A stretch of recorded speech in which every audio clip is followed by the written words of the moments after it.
Escaló una torre de 10.000 metros de altura solo para hacerse viral, pero casi muere en el intento. Cuando llegó a la cima, se sintió invencible, así que sacó su celular y comenzó a transmitir en vivo. Las vistas comenzaron a llegar y los comentarios sobre su valentía inundaron la pantalla. Sonrió disfrutando la atención hasta que el cielo retumbó. Un estruendoso trueno resonó detrás de él y entró en pánico.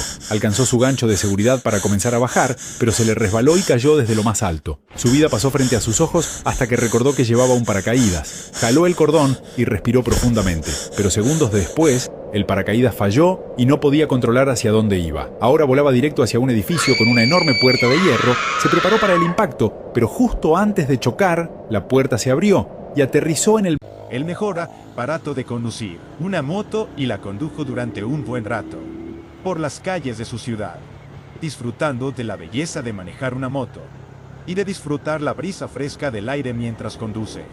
Pero sobre todo disfrutó el paseo y consiguió conocer lugares de su ciudad, lugares que no conocía, gente y amistades nuevas y sobre todo, una nueva pasión: las motos.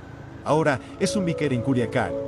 Dale like y suscríbete a mi canal si te gustó este video.